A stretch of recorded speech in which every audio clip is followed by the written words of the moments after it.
Okay, this will be a description of the Quickdraw Weaving program version 5.1's ability to convert a threading draft for a Drawloom into a straight profile draft, so it's easier to observe the pattern with different block structures.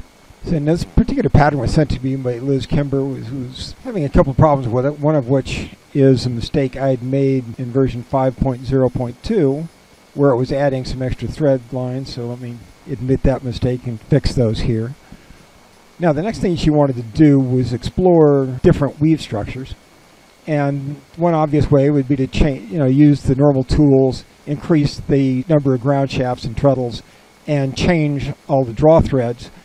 That would be very tedious to go through and do this. So I'd created a new tool that will allow me to automate that process.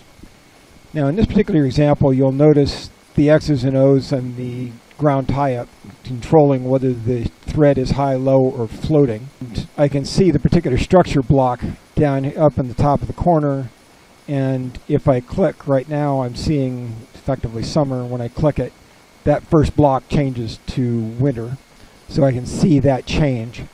And now when I go to the grid view, I've got an import profile tool. When I click that, it's now generated two threading structures for me, and it's automatically filled this structure, which would be effectively a background, into the background copy buffer, and it's filled the second structure into the pattern buffer. You'll notice that the mouse overs on those two now actually tell you what the size of the content is, as well as it's looked at the floating threads and generated the profile draft directly from those. So if I go through and ask for thread sub, it's going to take me back to exactly what I started with, so that doesn't look too magic, but it actually regenerated that whole thing. Now, assuming that actually is summer and winter, and also assuming that the normal rules for summer and winter apply, the white threads would be small, the black threads would be large.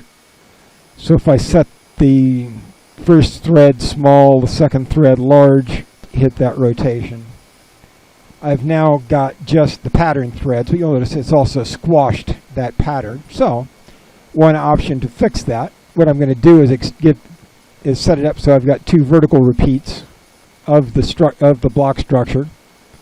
So when I copy that, I'm then going to hit the paste tool,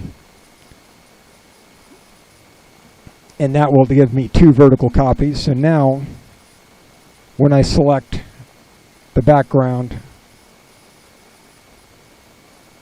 and select the pattern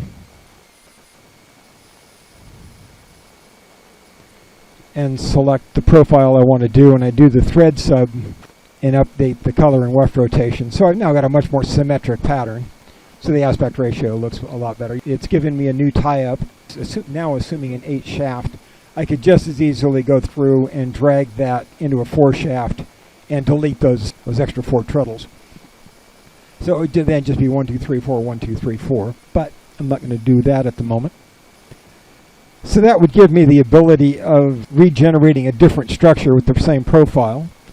Now if I want to do something different, for example, say I wanted to do a small satin, this would just be a 1-to-1. So I've got a small satin.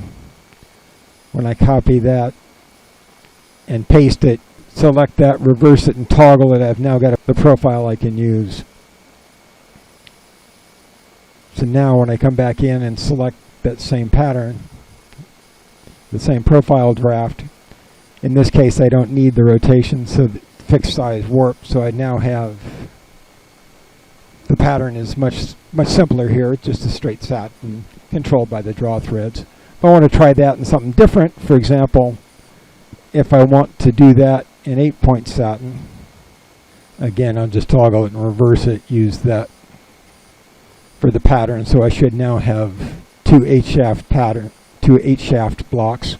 I grab the profile, do thread substitution. The pattern is much bigger now, but the profile looks the same. In this case, it would take twice as many threads to do that.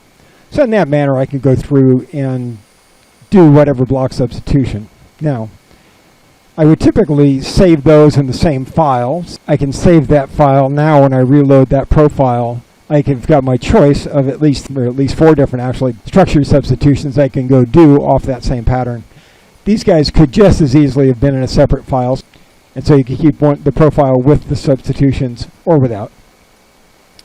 So that gives me that basic structure. Frequently in Drawlooms, the finished piece you want is actually on the bottom of what you're seeing. Let me add just the word paw on the bottom of this so that we can see something that would show if it's upside down. Okay, so now if we take that pattern, and let me just do the simple small satins.